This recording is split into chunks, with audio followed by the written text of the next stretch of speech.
রাগ হয় না, আমি কাউকে ইনসাল্ট করতেছি না,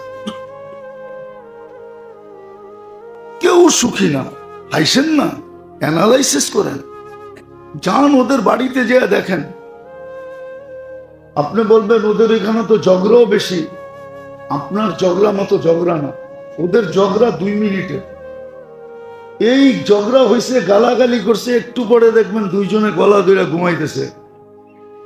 আর বড় লোকের ঝগড়া হইলো দুইজন 2 খাটে 2 কামরায়। এরকমও আছে, মাসের পর মাস, বৎসরের পর বৎসর স্বামী স্ত্রীর সাথে কথা বলে না, স্ত্রী স্বামীর সাথে কথা বলে না। চিনি আমরা, আমাদের কাছে তো পানি পড়া নিতে আসে, আমরা তো পানি পড়া দেই, আমরা কি জানি না?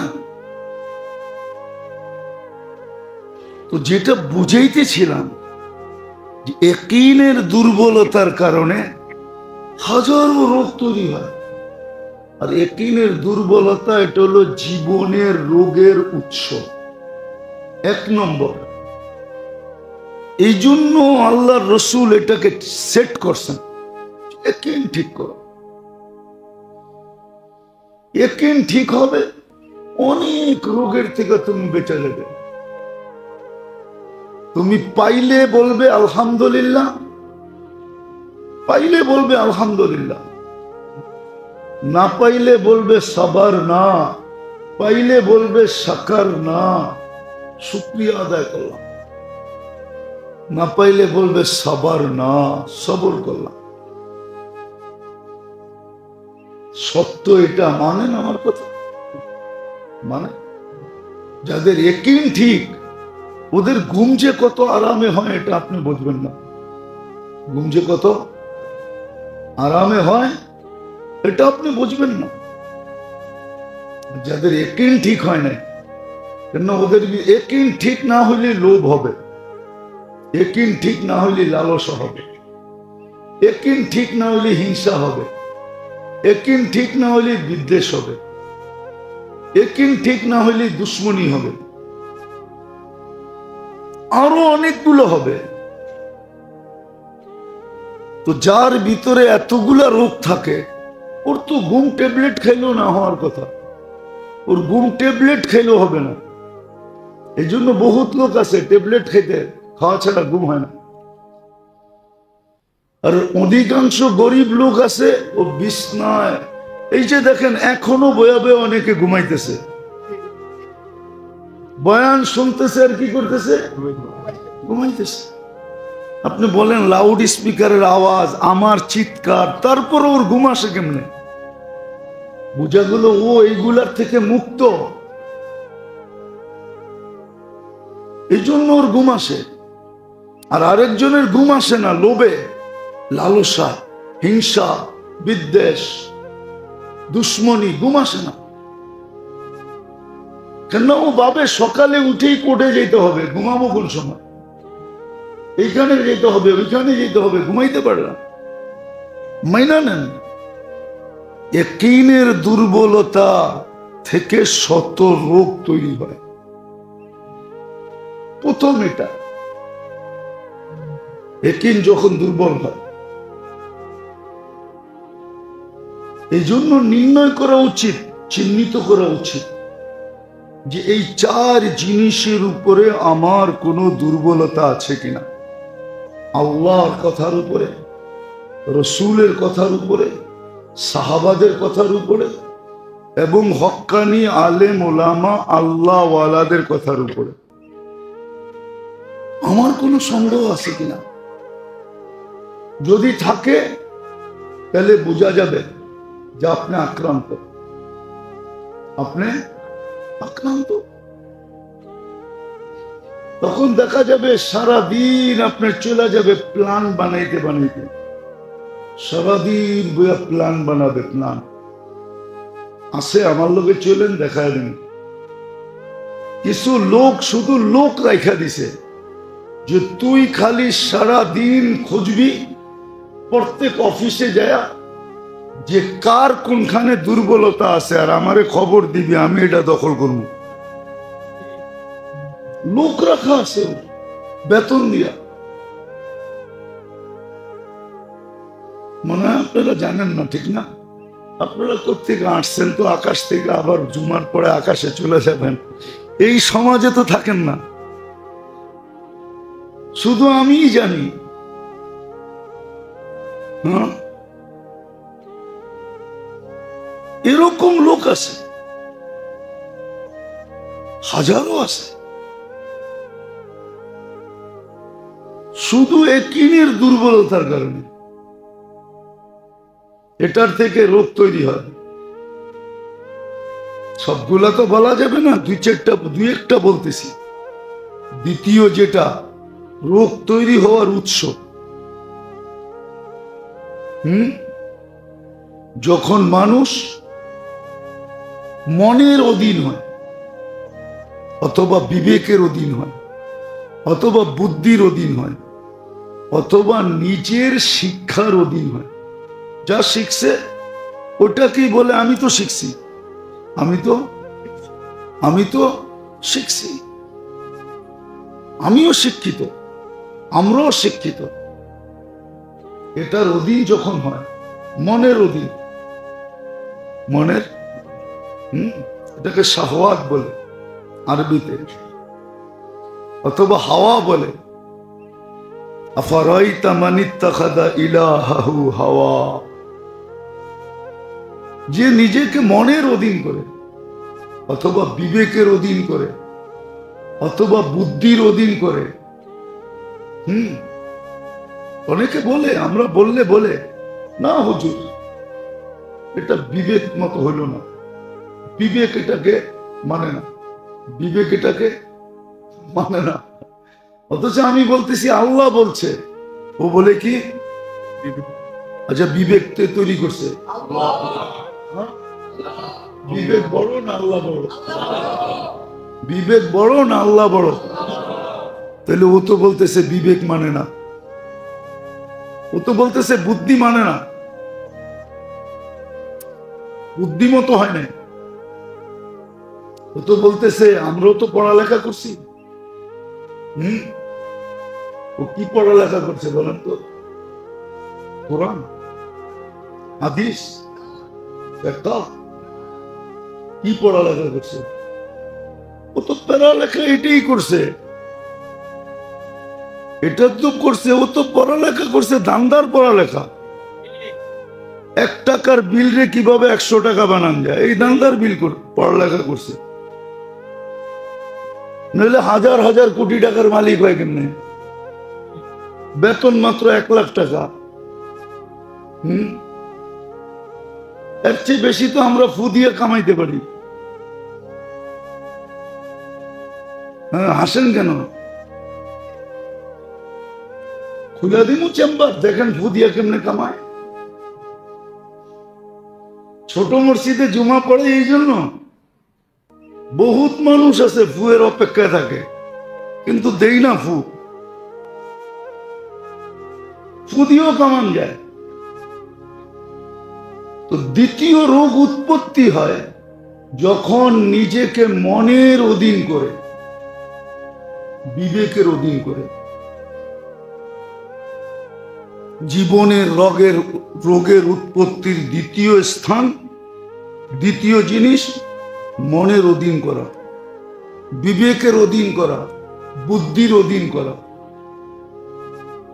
নিজে যে বিদ্যা 3 ব্যাপারে কমসে কম, অথবা যাদের ব্যাপারে আল্লাহ রসুলের হুকুম আছে এদেরকে মানো। বরং এই জমানায় তো 4টাকে যোগ করতে হবে। মাইনা নেন আমার কথা, না মানলে আপনার অভিরুচি। কিন্তু একদিন আপনি দেখবেন সত্য কোনটা মিথ্যা কোনটা। কুয়াশা সরলেই রাস্তা দেখা যায়, নাইলে ফগ লাইট লাগে, নাইলে ফগ লাইট ছাড়া কুয়াশা রাস্তা দেখা যায় না। আমরা তো সারাদিন চলি, এই কুয়াশার সিজন আসতেছে, আমাদের মাথা ব্যথা বাড়তেছে। কেননা কুয়াশা রাস্তা এত ঘন হবে যে রাস্তা দেখা যাবে না। তখন গাড়িতে ফগ লাইট লাগবে, যদিও পুলিশ বলবে যে ফগ লাইট পাইলেই শহরে মামলা দিমু, কিন্তু তারপরও বাধ্য হয়ে লাগাইতে হয়। আপনিও একদিন বুঝবেন, কুয়াশা সরে গেলে বুঝবেন, কিন্তু ওই বুঝায় কোনো কাজে দিবে না। এখন 4টা, একটু আগে 3টা বলছিলাম, কিন্তু এই জমানায় 4টা। আল্লাহ, রসুল, সাহাবায়ে কেরাম এবং হক্কানি আলেম ওলামা আল্লাহওয়ালা। হ্যাঁ, আলেম ওলামা যেটা বলবে ওটাকে কইসা দেখতে হবে 3 কোষ্ঠী পাথরে। দেখতে হবে কোরআনে আছে কিনা, হাদিসে আছে কিনা, সাহাবা বলছে কিনা। যদি বইলা থাকে তো এটা মাথার উপরে রাখতে হবে। তো যেটা বলতেছিলাম যে আজকে আমাদের জীবন রোগে আক্রান্ত, শরীর তো আক্রান্তই। বরং কখনো বলছিলাম মনে হয় যে জীবনের রোগ শরীরকেও আক্রান্ত করে, নাইলে আল্লাহ রসুল দোয়া দিবেন কেন? দোয়া দিছেন যে এটা দ্বারা তোমার শরীরের রোগও মুক্ত হবে, এমনকি দেহের রোগও মুক্ত হবে। 70 না 80% রোগ মানুষের শরীরে হয় শুধু দেহের রোগের কারণে। দেহের রোগ হয় জীবনের রোগের কারণে, নাইলে দেহের রোগ হইতো না। দেহের রোগের 80% কারণ হলো জীবনের রোগের কারণে। জীবনে রোগ তো দেহেও রোগ, দেহে রোগে আক্রান্ত হবে। সত্য, এটাই সত্য, মেনে নেন। লোভ কিন্তু জীবনের রোগ, দেহের রোগ না। লোভ জীবনের রোগ, হিংসা জীবনের রোগ, বিদ্বেষ জীবনের রোগ, দেহের রোগ না। দুশ্মনী জীবনের রোগ। কিন্তু যার ভিতরে হিংসা আছে, যার ভিতরে বিদ্বেষ আছে, যার ভিতরে লোভ আছে, যার ভিতরে লালসা আছে, কয়েকদিন পরে দেখবেন ওর দেহ রোগে জর্জরিত হয়ে গেছে, লোভের কারণে। ওর রোগ, শরীর কয়েকদিন পরে জর্জরিত হয়ে যাবে। আর ওই ব্যক্তি দেখবেন যার লোভ নাই, যা পাইল আলহামদুলিল্লাহ, না পাইল আলহামদুলিল্লাহ।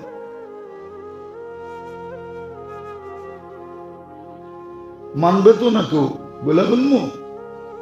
এই জন্য দেখবেন গরিবের জীবনে লোভ কম, কঠিন রোগ ওদের জীবনে কম। ধনীদের জীবনে লোভ বেশি। লোভ বেশি না? বেশি না? শব্দটা যদিও খারাপ, লোভ বেশি। আরো হইতে হবে, আরো হইতে হবে। যে দেখেন বড় বড় রোগ ওদের বেশি। গরিব তো ফার্মেসির ওষুধ খেয়েই ভালো হয়ে যায়। কি ওরা যা দেখবেন ফার্মেসির কাজ দিয়েও হাঁটে না, বড় বড় হাসপাতালে বুক দেওয়া আছে। গরিব তো কখনো 10 টাকা দিয়ে অসুখ ভালো হয়ে যায়, ঠিক না? আর ও দেখবেন 10 লাখ টাকা দিয়েও ভালো হয় না। আপনি অ্যানালাইসিস করেন আমার কথা, মিডিয়ায় তো যাবে সব কথা, চিন্তা করেন। ইয়াকিন যখন দুর্বল হয়, বিশ্বাস যখন দুর্বল হয় আল্লাহর উপরে, আল্লাহ রসুলের উপরে, সাহাবায়ে কেরামের উপরে, হক্কানি আলেম ওলামা আল্লাহওয়ালাদের উপরে, তখন কিন্তু অনেক কিছু তৈরি হয়। শত রোগ উৎপত্তি হয়। এটা হলো প্রথম।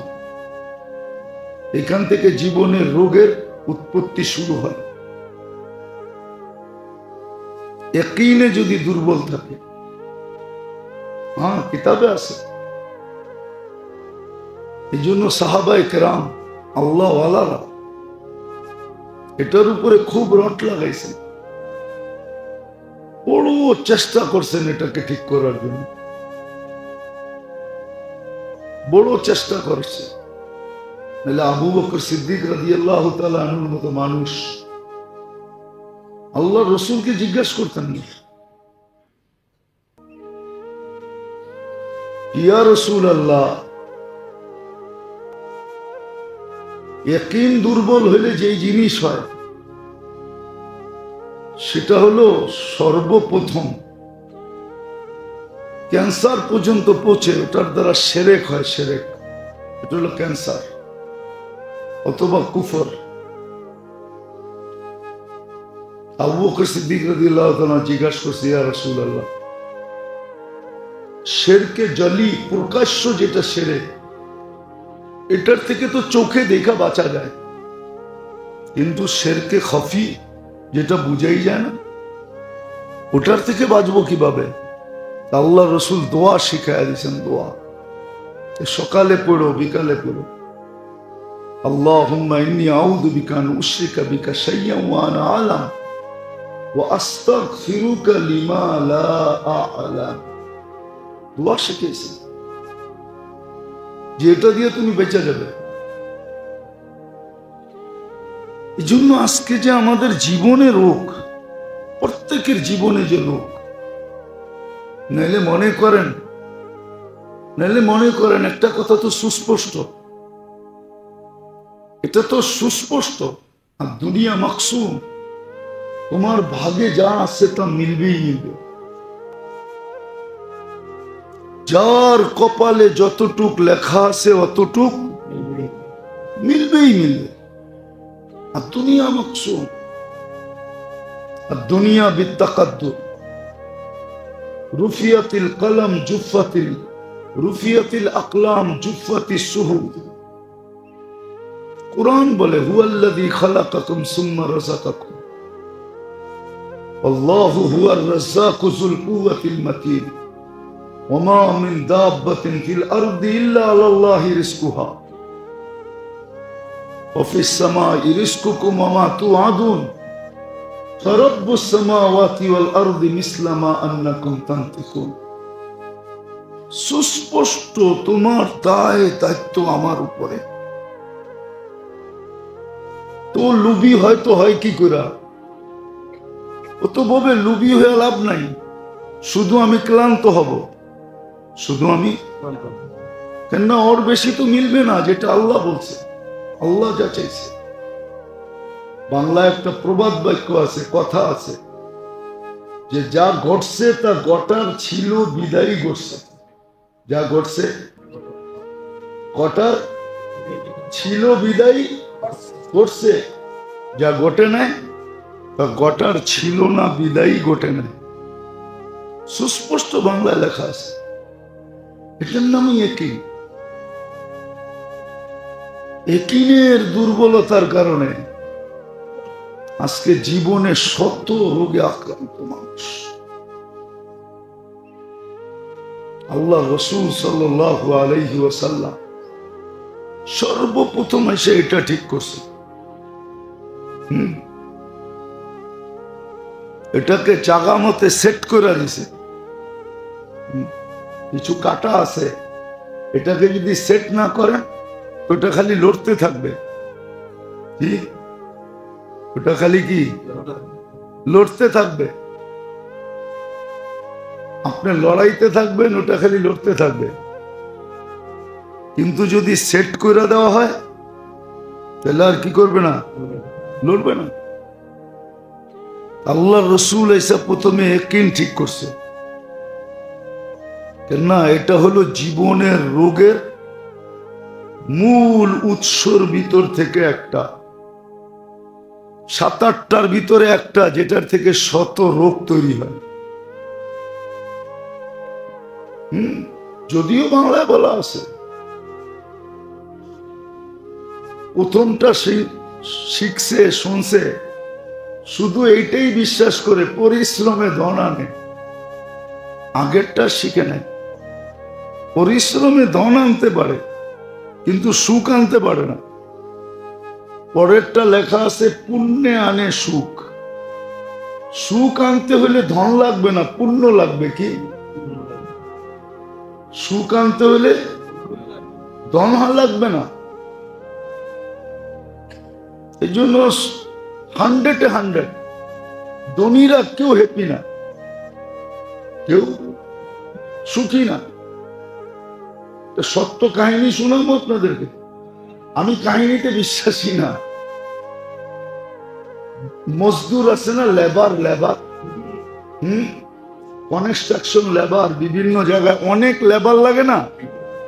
ওরা দেখবেন সকাল বেলা টিফিন কারি লইয়া কর্মস্থলে যেতে থাকে, ঠিক না?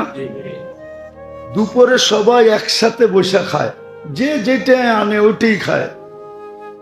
এখন সবাই বসে খাইতেছে, ওদের ভিতরে একজন লিডার থাকে, ঠিক না? এটা কিন্তু শোনা, কানে শোনা কথা বলতেছি। অনেক আগে, ওই সময় তো এতটুকু পরিচিত ছিলাম না, কেউ চিনতো না। এখন তো রাস্তাঘাটে সবাই চিনে, মিডিয়ার যুগ। তো জীবনটা আক্রান্ত হবে কিভাবে? না, সত্য এটাই। শরীরটা যেরকম রোগে আক্রান্ত হয়, তদ্রূপ জীবনটাও রোগে আক্রান্ত হয়।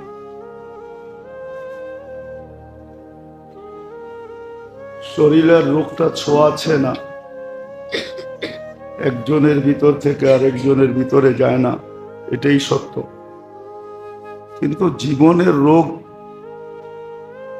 এটা ছোঁয়াছে, এটা একজনের ভিতর থেকে আরেকজনের ভিতরে, একজনের দ্বারা শতজন আক্রান্ত হয়। কিন্তু শরীরের রোগ নিয়ে তো গবেষণা আছে, আলোচনা আছে, চর্চা আছে, শিক্ষা আছে, দীক্ষা আছে। কিন্তু জীবনের রোগ নিয়ে কোনো গবেষণা নেই, চর্চাও নাই, আলোচনাও নাই, শিক্ষাও নাই, দীক্ষাও নাই।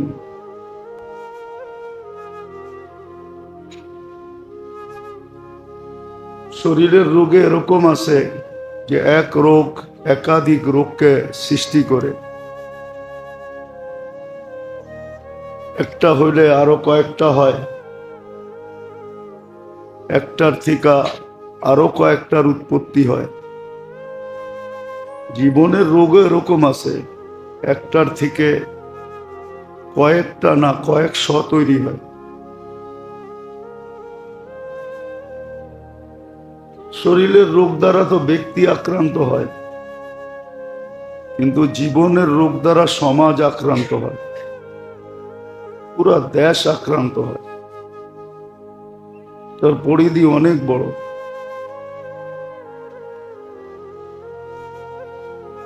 শরীরের রোগের উপশমের জন্য, সুস্থতার জন্য কেমিস্ট্রিরা, আবিষ্কারকরা সারাদিন গবেষণা করে যেতেছে। কিন্তু জীবনের যে রোগ হয়, এটা নিয়ে গবেষণা খুব কমই, নাই বললেই চলে। মানুষের জীবনও রোগ হয়। এই জন্য আল্লাহওয়ালারা, মনীষীরা ঠিক নির্দেশনা দিছিলেন। শরীরেরটা তো সুস্পষ্ট, যেমন ডাক্তাররা বলে ডায়াবেটিস হইল আর কন্ট্রোল হইল না, সে শত রোগের জন্ম দিবে শরীরে। এরকম জীবনেও যখন রোগ হয়, তখন এটাও শত রোগকে জন্ম দেয়।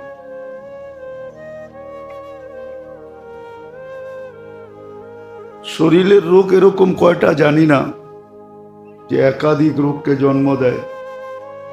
2-4টাই হবে, 2-4-10টাই হবে। কিন্তু জীবনের রোগ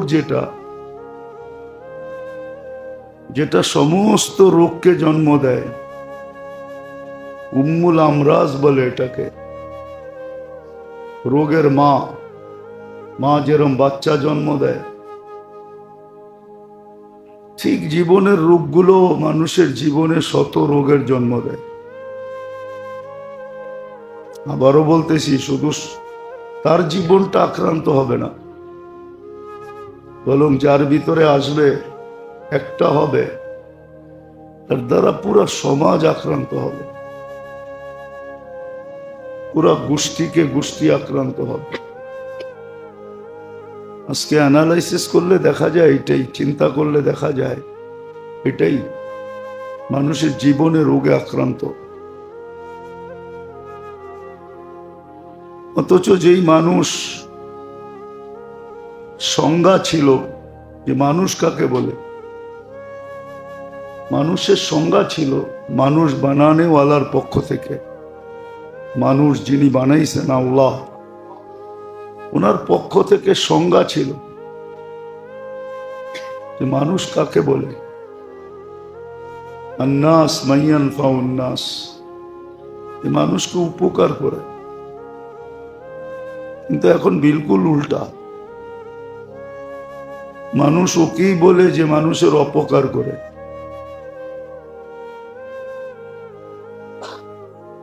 সমাজ ওকেই সমীহা করে।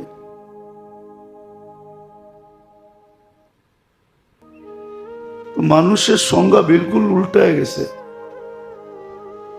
শুধু জীবনের রোগের কারণে। আর দেহের রোগের চিকিৎসা দুনিয়াতে সম্ভব, যদি চিকিৎসা নাও হলো, কিছু রোগ এরকম আছে যেটা আক্রান্ত হয়ে মানুষ মারা যায় তো শাহাদতের মউত পর্যন্ত মিলে।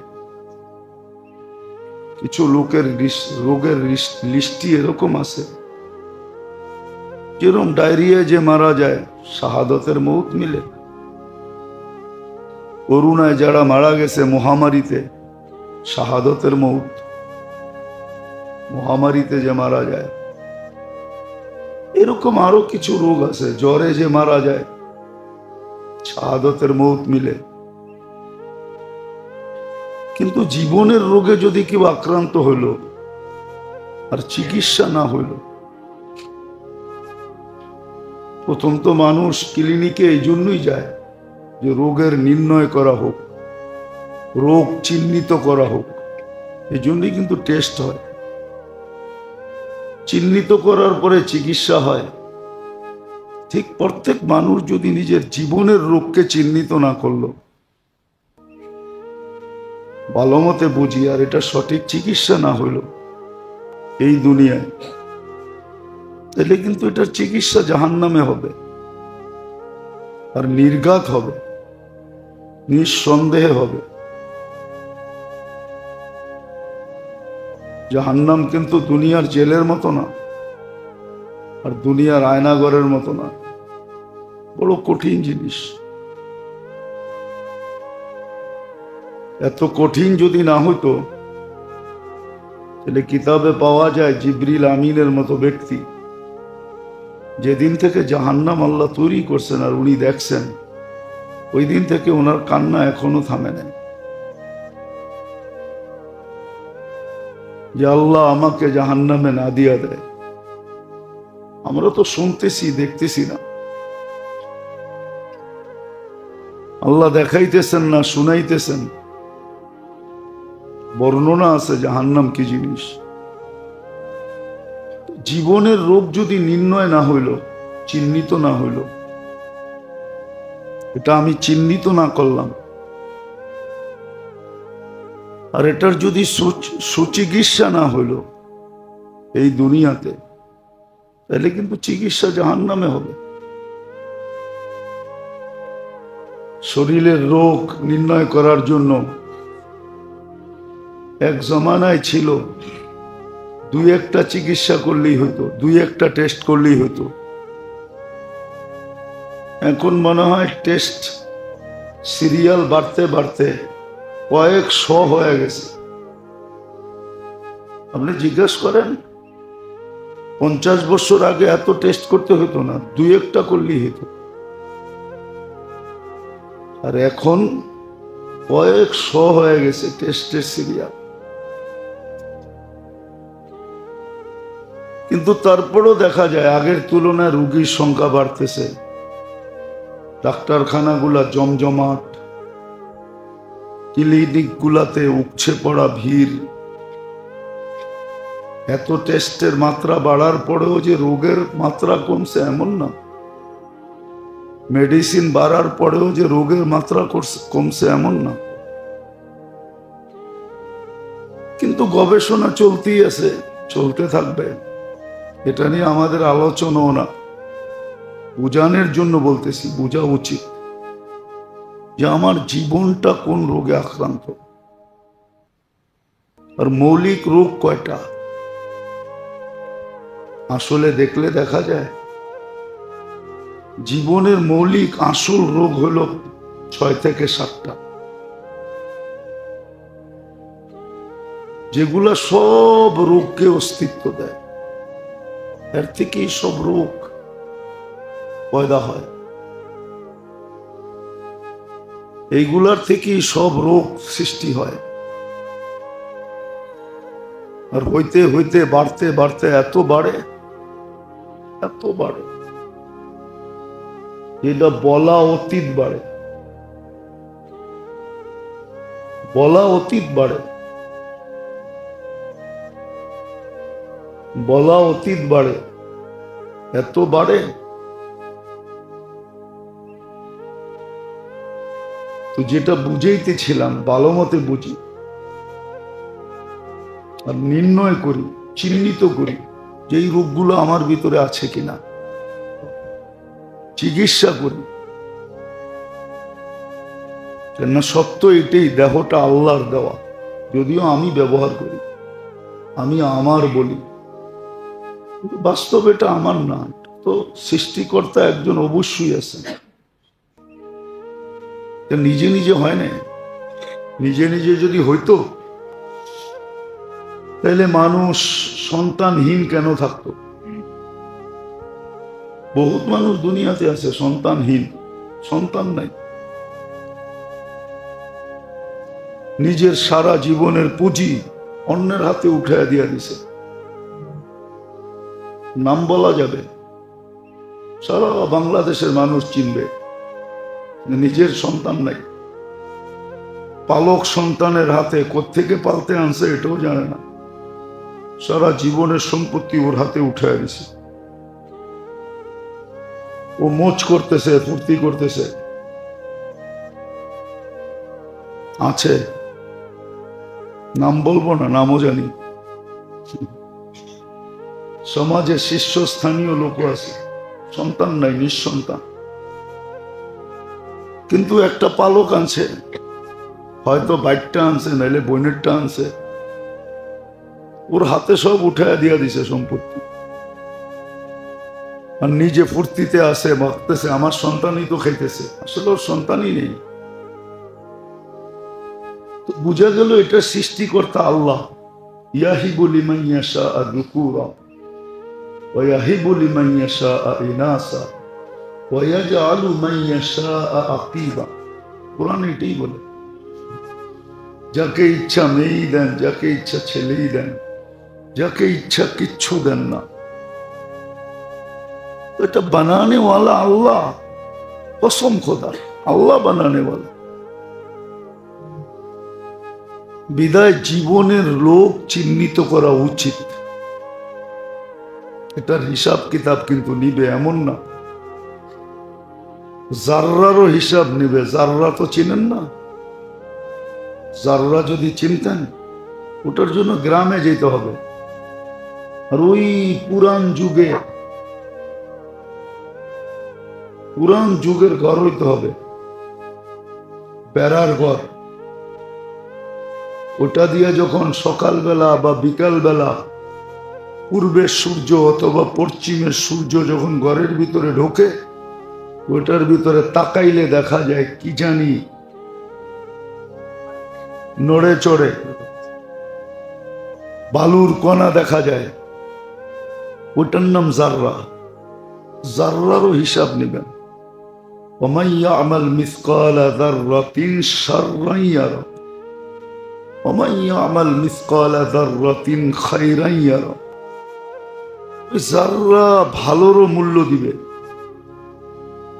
কত দিবে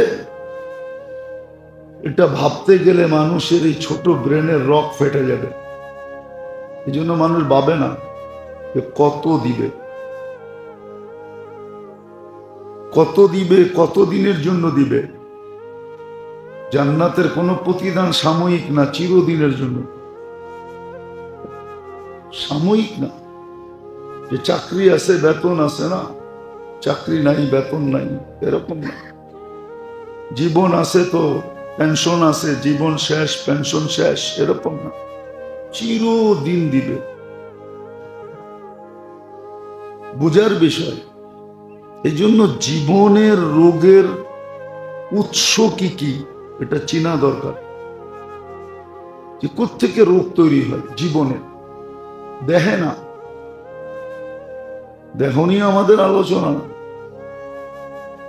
দেহের জন্য একদল লোক আছে এরা সারাদিন এই দান্দাই করে দেহ নিয়ে ভাবে। দেহের জন্য শত ক্লিনিক আছে। বাংলাদেশে তো এরকম উপজেলা আছে যে মানুষের চেয়ে ক্লিনিক বেশি। এত মুদি দোকানও নাই যত ক্লিনিক আছে। দুই চারটা জায়গার নাম আমি জানি, ক্লিনিক আর ক্লিনিক। কিন্তু এটা নিয়ে আলোচনা না, আলোচনা হলো জীবনের রোগের মেইন জিনিস কি। প্রথম যেটা মানুষের জীবনে আল্লাহ রসুলের ওয়াদা এবং ওয়াইদ, অঙ্গীকার এবং শাস্তির উপরে যাদের পরিপূর্ণ বিশ্বাস নাই, পরিপূর্ণ ইয়াকিন না থাকা, আল্লাহর ওয়াদা এবং ওয়াইদ, আল্লাহ রসুলের ওয়াদা এবং ওয়াইদ করার পরে কি বিনিময় দিবে, না করলে কি শাস্তি দিবে, পরিপূর্ণ ইয়াকিন যদি না থাকলো, চোখ বন্ধ করে। আজকে আমাদের অতটুকু নাই, অতটুকু বিশ্বাস নাই। গুলি ঠিক আছে, গুলি বিলকুল তাজা, কিন্তু বন্দুক নষ্ট। অথবা গুলিও তাজা, বন্দুকও ঠিক আছে, কিন্তু আপনার ট্রেনিং নাই, আপনি কি করবেন? আজকে আমাদের ট্রেনিং নাই। গুলিও তাজা, বন্দুকও ঠিক, কিন্তু নাই কি ট্রেনিং নেই। অথবা গুলি তাজা, বন্দুক নষ্ট, ট্রেনিংও নাই। সত্য এটাই। আপনি দেখেন আবু দারদা রাদিয়াল্লাহু তাআলা আনহুকে, উনিও জানতেন এই হাদিস, as-সাহাবী কুল্লুহুম উদুল, সাহাবায়ে কেরাম প্রত্যেকে সত্যবাদী। আল্লাহ রসুল গ্যারান্টি দিতেছেন, আসহাবী কুল্লুহুম উদুল, আমার সাহাবারা প্রত্যেকে সত্যবাদী। আয়েশা খবর দিতেছে তোমার ঘরে আগুন লাগছে, আর উনি দৃঢ়তার সাথে বলতেছে না লাগে নাই। দ্বিতীয় জন আয়েশা বলতেছে লাগছে, তারপরে উনি বলতেছেন না লাগে নাই। তৃতীয় জন বলতেছে শুধু লাগে নাই, সব শেষ হয়ে গেছে, তারপরও বলতেছেন লাগে নাই। বিশ্বাসের মাত্রাটা দেখেন না। তো চতুর্দশজন আয়েশা বলছে তুমি এত দৃঢ়তার সাথে কি করে বললা লাগে নাই লাগে নাই লাগে নাই? আমি তো দোয়া পড়ে বাহির হয়েছি। আর আল্লাহ রসুলের কথা, যে সকালবেলা এই দোয়া পড়বে সন্ধ্যা পর্যন্ত ওর ওইখানে হঠাৎ কোনো বিপদ আসতেই পারে না। ওই মহল্লায় আসতে পারে, ওই এলাকায় আসতে পারে, চতুর্দিকে আসতে পারে, কিন্তু আমারটায় আসবে না। বলেন আমাদের এতটুকু আছে? এইটাই শত রোগকে তৈরি করে। যখন আল্লাহ আল্লাহ রসুলের আছে, আমাদের সমাজে আছে, আল্লাহর কথা মানে না, রসুলের কথা মানে না, মুরব্বিগো কথা মানে। আপনি হাদিস শুনান, শুনায় একটা কথা বলেন, কয় মশওয়ারা তো হয় নাই। কি কয়? মশওয়ারা তো হয় নাই, মুরব্বীরা তো কয় নাই। রাগ হয় না, কিন্তু সচরাচর এটাই বলে। আপনি ডাইরেক্ট হাদিস শুনাইলেন, ও শুনায় দিবে আপনারে, না ভাই মুরব্বীরা তো মশওয়ারা করে না। কালকে তো আমি মশওয়ারায় ছিলাম, মুরব্বীরা তো বলে নাই মেম্বর থেকে, অমুকে বলে নাই, তমুকে বলে নাই, অথচ হাদিস আল্লাহ রসুল বলছে, আল্লাহ রসুল বলছে, আল্লাহ রসুল বলছে। তো সর্বপ্রথম জীবনের লোক যেটা শুরু হয়, প্রথম উৎস যেটা থেকে সব রোগ, এটাকে একটা শব্দে বলা যায় ইয়াকিনের দুর্বলতা। আল্লাহ আল্লাহ রসুলের উপরে বিশ্বাসে দুর্বলতা। লা ইলাহা ইল্লাল্লাহ পড়ে, কিন্তু আল্লাহর উপরে অতটুক, ওই যে বলে না প্রবাদ বাক্য আছে না, আল্লাহও লাগে ইল্লাও লাগে, এটা হলো দুর্বলতার থেকে বলতেছে। ইল্লা লাগে, আল্লাহ লাগলে আবার ইল্লা লাগবে কেন? আপনি আমারে বুঝান যুক্তি দিয়া। সমস্ত কিছু যার কাছে, যার থিকা, ওইখানে আবার ইল্লা লাগবে কেন? আল্লাহ লাগে ইল্লাও লাগে, আল্লাহ লাগে ইল্লাও লাগে, তাহলে এটা কেন বলবে? বোঝা গেল ইয়াকিনের দুর্বলতা থেকে সমস্ত হাজারো রোগ তৈরি হয়,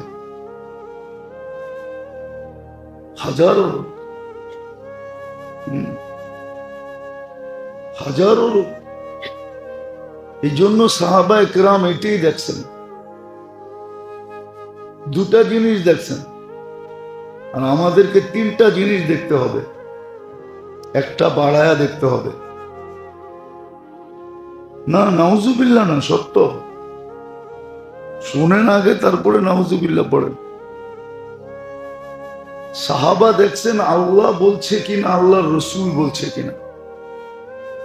আমাদেরকে আরেকটা বাড়ায়া দেখতে হবে যে আল্লাহ বলছেন কিনা, রসুল বলছেন কিনা, আর রসুলের সোহবত ইয়াফতা সাহাবা বলছেন কিনা। কেন আল্লাহ রসুল সাল্লাল্লাহু আলাইহি ওয়াসাল্লাম বলছেন, বিআইয়িহিম ইকতাদাইতুম ইহতাদাইতুম। আমার ১০০ লক্ষ সাহাবা, যার মেজাজ তোমার পছন্দ হয়, মেজাজ বোঝেন, যার মেজাজ তোমার পছন্দ হয়, এর যার পিছে তুমি চলবে তোমার পছন্দ মতো, তুমি গন্তব্যে পৌঁছা যাবে। এলা আমাদেরকে তিনটা দেখতে হবে, তাইলে ইয়াকিন ঠিক হবে।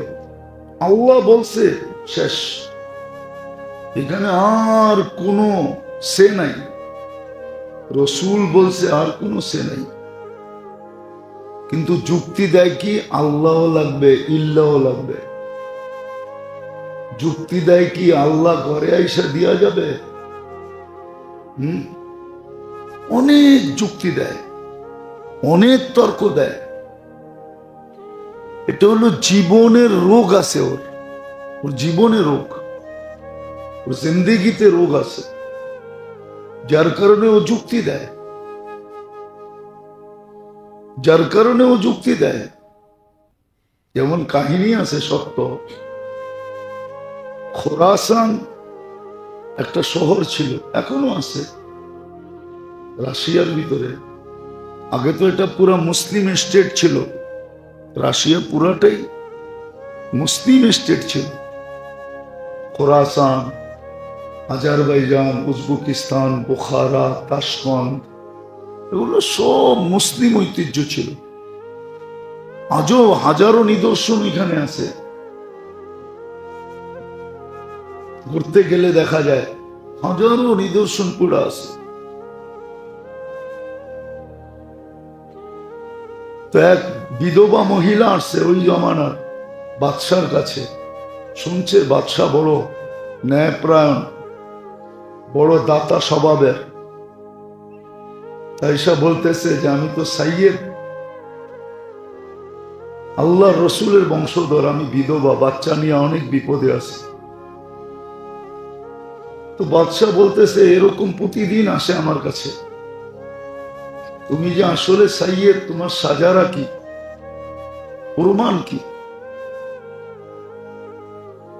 তো মহিলা কোত্থেকে প্রমাণ দেখাবে? তো ওইখান থেকে বাহির হয়ে চলে আসছে।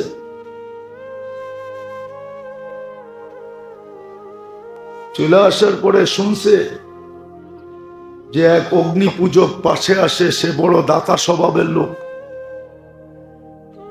তো তার কাছে গেছে, সে আশ্রয় দিয়া দিছে। তো রাত্রে স্বপ্নে দেখছেন রাজা রাসূলুল্লাহ সাল্লাল্লাহু আলাইহি ওয়াসাল্লামকে জান্নাতের এক ঘর দেখছেন। বলছে ইয়া রাসূলুল্লাহ, এই ঘরকে? কয় যে মুসলমান, মোমেন। তো বলছে আমিও তো মোমেন, আমিও তো মুসলমান।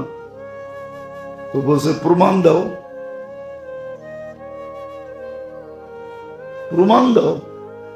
তুমি না আমার মেয়ের কাছে প্রমাণ চাইছো, তুমিও প্রমাণ দাও।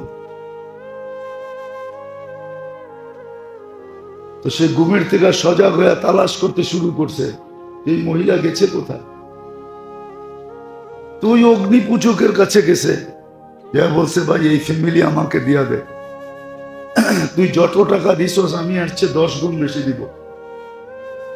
মজুসি বলতেছে বেচা কিনা হয়ে গেছে, যেই স্বপ্ন তুমি দেখছো ওই স্বপ্ন আমিও রাত্রে দেখছি, আমি মুসলমান হয়ে গেছি, বিদায় আর বেচা কিনা করা যাবে না, সৌদা কমপ্লিট। সত্য এটাই। মানুষের ইয়াকিনে যখন দুর্বলতা থাকে, ইয়াকিনে আল্লাহ, আল্লাহ রসুল এবং সাহাবায়ে কেরাম, এই 3 জিনিসের কথার উপরে যখন দুর্বলতা মানুষের থাকে, এটা হলো রোগ সৃষ্টির উৎস। এইখান থেকে হাজারো রোগ তৈরি হবে, এইখান থেকে হাজারো রোগ তৈরি হবে। আর ইয়াকিনের দুর্বলতা থেকে, ইয়াকিনের দুর্বলতা থেকে মানুষের ভিতরে এমন কি রোগ তৈরি হইতে হইতে হইতে হইতে হইতে এটা 2টা স্তরে পৌঁছতে পারে, 2 স্তরে। যেমন কিছু রোগ আছে হইতে হইতে ক্যান্সার পর্যন্ত যায়, তো ডাক্তার নিচে লেখা দেয় নো অ্যান্সার। যদিও বর্তমানে চিকিৎসা করে, কিন্তু সফলতার মুখ খুব কম দেখে, খুব কমই সফল, অসফলই সব। ইয়াকিনের দুর্বলতা যখন মানুষের, তো বলছে এদিকে আস। আসার পরে আল্লাহওয়ালা ছিলেন, পাগড়ি খুলা বলে মাথায় দিয়া দিছে, এবার সামনে দেখ। ও দেখা চিৎকার দিয়া উঠছে, হুজুর এটা কি দেখতেছি? এই জন্যই চেহারাটা ডাইকা আসি, এই জন্যই চেহারাটা ডাইকা আসি। সত্য এটা, আপনি মানেন না? চেহারায় মানুষ থাকে, আসলে মানুষ হয় না, আসলে মানুষ হয় না। হাজারো রোগ পয়দা হয় যখন মানুষ নিজেকে নিজের মনের অধীন করে, মন মতো চলে, অথবা বিবেকের অধীন করে, অথবা বুদ্ধির অধীন করে, অথবা দুনিয়ার শিক্ষার অধীন করে, দুনিয়ার শিক্ষার অধীন করে, তখন মানুষ মানুষ থাকে না। আচ্ছা বলেন, মানুষ যদি মানুষ হতো, দুনিয়ার মানুষ যদি বর্তমানে মানুষ হতো, তাহলে আপনি ফিলিস্তিনের দিকে তাকান, এ কি মানবতার কাজ? শিশু মারা, মহিলা মারা, বৃদ্ধদেরকে মারা, এ কি মানবতার কাজ? মানবতার কাজ তো না।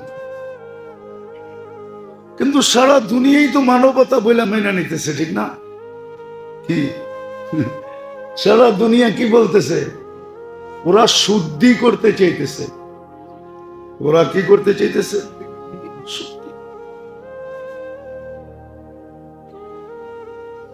আমাদের দেশেও তো ছিল এরকম, বললে তো কথা মিডিয়ায় চলে যাবে,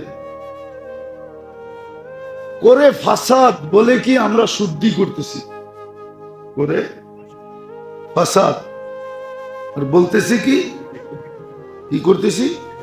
শুদ্ধি করতেছি, শুদ্ধি করতেছি। এটার কারণ এটাই, এটার কারণ এটা। এই জন্যই প্রতিবেশী আজকে প্রতিবেশীর দ্বারা নির্যাতিত কেন জানেন?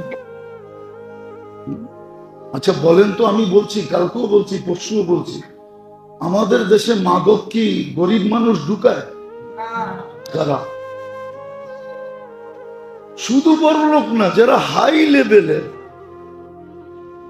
এদের হাত ছাড়া তো মাদক ঢুকতে পারে না। ঢোকে কি করে? তো মানুষ হলো কোথেকে? হাজারো যুবকের জীবন নষ্ট করতেছে। রেহাব সেন্টার বাংলাদেশে যতগুলা, কয়টা আছে জানেন?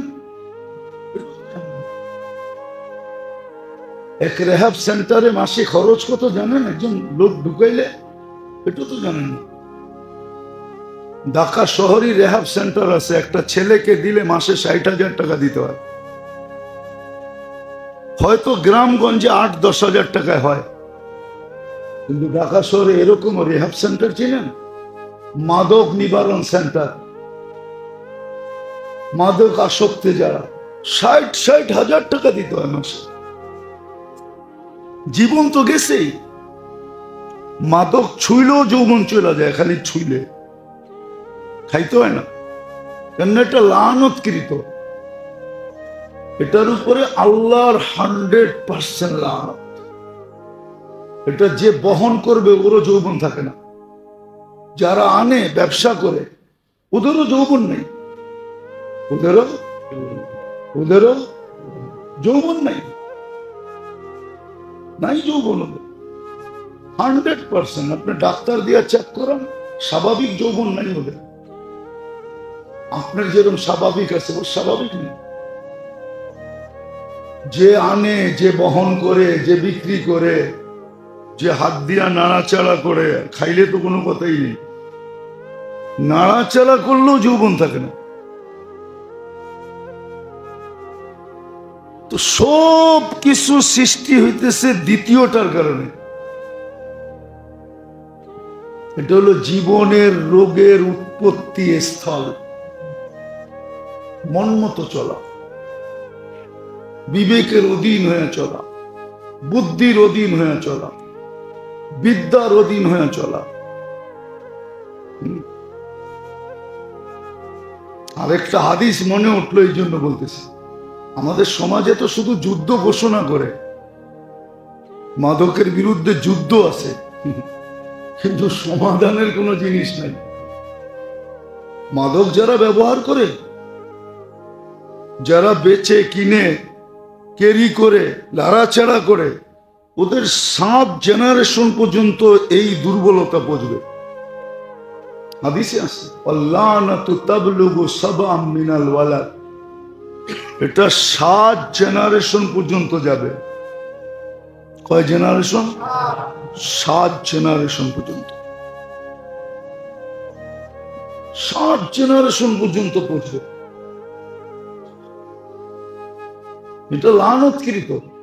আর আল্লাহ রসুলের আল্লাহর ওয়াদা, আল্লানাতু তাবলুগু সাবআম মিনাল ওয়ালাদ, 7 জেনারেশন পর্যন্ত এটার এফেক্ট হবে। তওবা করার পরেও, কেননা শরীরে একটা ঢুকা গেছে তো ঢুকা গেছে। এইগুলা সমাজে যে আজকে, এটা হলো জীবনের রোগ। মনের অধীন চলা, বিবেকের অধীন চলা, বুদ্ধির অধীনে চলা, আর নিজের বিদ্যার অধীন চলা। কোরআন হাদিসের বিদ্যা না, দুনিয়ার জেনারেল বিদ্যার অধীনে চলা। আর সবাই আমাদের কথা শুনে অনেকে, কিন্তু শুনা খালি হাসে। কি আরে মোল্লারা কইবই, মোল্লারা পারতাম যদি 2-1টারে কবর থেকে উঠাই না, এই যোগ্যতা যদি আল্লাহ দিত, তাহলে প্রত্যেক মহল্লার সবচেয়ে পুরান ব্যক্তি যে কবরে গেছে ওরে উঠাই না স্টেজে বসাইতাম। এইবার বলেন, আপনি বলেন যে মোল্লারা বলেই, মোল্লারা কি সত্য বলছে না মিথ্যা বলছে একটু শুনাইয়া দিয়া যান, তারপরে পাঠাইয়া দিতাম আবার কবরে। কিন্তু সুযোগ তো নাই। অনেকে শুনে আর এটাই বলে, হুজুররা বলবোই। আর বেটা, মোল্লাগো সব কথা শুনতে হয় নাকি? মাগো বিবেক বুদ্ধি নাই? বুঝা গেল আপনি রুগী, এই জন্য তো বিবেক বুদ্ধি বললেন। আপনার বলা উচিত ছিল যে দেখো হুজুরে কোরআন মতে বলে কিনা, হাদিস অনুযায়ী বলে কিনা, সাহাবাদের অনুযায়ী বলে কিনা, 3টার ভিতরে পাওয়া যায় কিনা দেখো। যেমন আবু হানিফা রহমতুল্লাহ আলাইহি বলছিলেন, আমার কথা যদি 3টার বিরুদ্ধে হয়, ইদা খালাফা কাওলি কাওলার রাসূল ওয়াস সাহাবা ফালকুহু আলাল জিদার, তাহলে পাহাড়ে ফিকা, দেওয়ালে ফিকা মারো। উচিত ছিল এটা, কিন্তু এখন মনের অধীন, বিবেকের অধীন, বুদ্ধির অধীন, বিদ্যার অধীন 100% আপনি লেখা রাখেন, আপনি জীবনে রোগে আক্রান্ত, আপনি রোগী। এটা যদি শুদ্ধি না করলেন, চিকিৎসা না করলেন, চিকিৎসা হবে কিন্তু জাহান্নাম। লেখা রাখেন। হ্যাঁ, প্রত্যেকটা চিকিৎসার ব্যবস্থা আছে, প্রতিকার আছে, কিভাবে চিকিৎসা করবে এটাও আছে, কিতাবে লেখা আছে। বলবো ধারাবাহিক ভাবে একটার পরে একটা বলবো। এই জন্য আজকে দুটাই বললাম যে শুধু দেহে রোগ হয় না, জীবনেও রোগ হয়। দেহের রোগ বাহির করা অতি সহজ, জীবনের রোগ বাহির করা কঠিন। দেহের রোগ কোনো ছোঁয়াছে নাই, এটাই সত্য, কিন্তু জীবনের রোগ পুরাটাই ছোঁয়াছে, পুরাটাই মানুষের ভিতরে ছড়ায় যায়।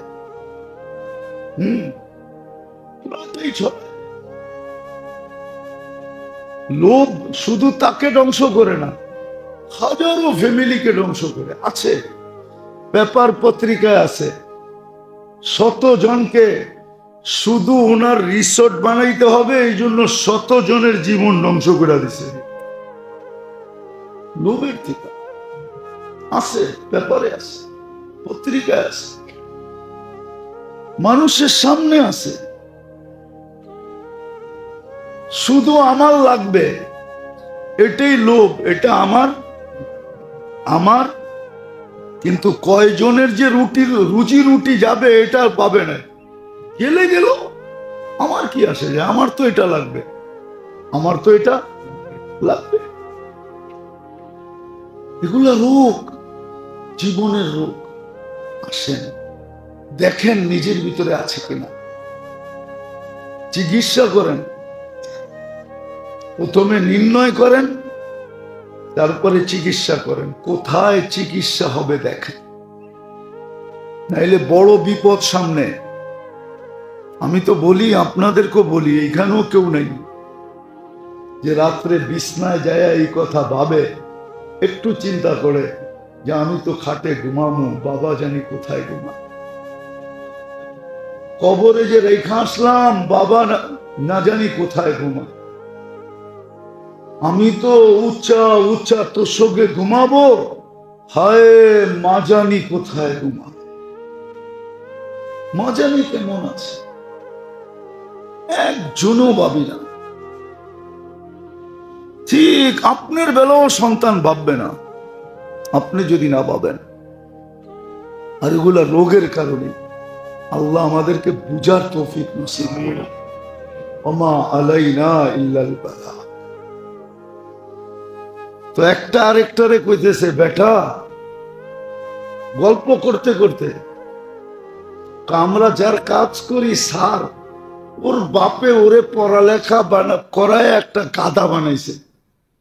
তো সব দিয়ে কয় কেন? তোরা কি দেখোস না সবই তো স্যারের বউ করে, সে খালি পিছে ব্যাগটা লয়া ঘুরে। তোরে পড়ালেখা করে এরকম বানাইলো কেন? কেন ওরে তো চালায় কে? আমাগো সামনেও তো মাঝে মাঝে ধমক দেয়, চুপ করো তুমি, বেশি বোঝো, দেয় না? না মনে রাগ হয়ে গেল কেউ, দেয় না? আমাগরটাই তো ভালো দেওস না। সকালবেলা আসছি, রাত্রে ওইটা পাক করে দিছে, আবার বিকালে যামু, পানিটা রেডি রাখবো, গোসল করমু, পরিষ্কার হমু, পোলাপান গুলারে সরায় বলবে তোর বাবা সারাদিন গায়ে খাইতে আসছে, একটু আরাম করতে দে, শরীরটা ভালো না থাকলে কালকে আবার যাবে কাজে কি কইরা। আমাগর ডি তো ভালো। বলেন তো খেলা খেলাড়ি দিয়া জমে না দর্শক দিয়া জমে? হ্যাঁ, খেলাড়ি দিয়া খেলা জমে না। কিয়ামতের মাঠের বিচারের দিন আল্লাহ যুবককে দর্শক বানাবে, দর্শক। হুজুররা যদি কয় দর্শক, আবার কোত্থেকে পাইল? চলেন হাদিস দেই। দর্শক ইয়াদিল্লুহুমুল্লাহু তাহতা দিল্লি ইয়াওমা লা দিল্লা ইল্লা দিল্লু। আল্লাহ আরশের নিচে ছায়া দিবে। যুবকদের গ্যালারি ভিন্ন হবে, 60টা গ্যালারি হবে, একটা গ্যালারি যুবকদের হবে। দুনিয়ার স্টেডিয়ামের গ্যালারির মতো বাদামালা ঘুরবো আর তুমি কিনা খাইবা, ওইখানে সব নিয়ে ঘুরতে থাকবে, তুমি খালি বিনা পয়সায় গ্যালারিতে বসে খাইতে থাকবা আর হিসাব কিতাব দেখতে থাকবা যে কিভাবে হিসাব কিতাব হয়। না হইলে কেন কোরআনে আসবে হাল সুব্বিবাল কুফফারু মা কানু ইয়ামালুন? কাফেরদেরকে যে শাস্তি কিয়ামতের মাঠে দিবে, তো আল্লাহ এই উম্মতের মুসলমানদেরকে জিজ্ঞাসা করবে তোমাদের মন ভরতেছে না ভরতেছে না বলো, তাইলে আরো বাড়ায় দেই। তো মুসলমানরা বলবে আল্লাহ মন ভরতেছে, তারপরেও আল্লাহ আযাব বাড়ায় দিবে, আমাদের মন বাগ বাগ বানায় দিবে, আরো সে নিচে গ্যালারিতে ছায়া দিবে। ঠিক নারী যদি এরকম হয়, আল্লাহকে রাজি করলো, পুরুষ যদি এরকম হয় যে আল্লাহকে রাজি করলো, যুবক যদি আল্লাহকে রাজি করলো, বৃদ্ধ যদি আল্লাহকে রাজি করলো, আল্লাহ বলে শুধু আমাকে রাজি করো, কিন্তু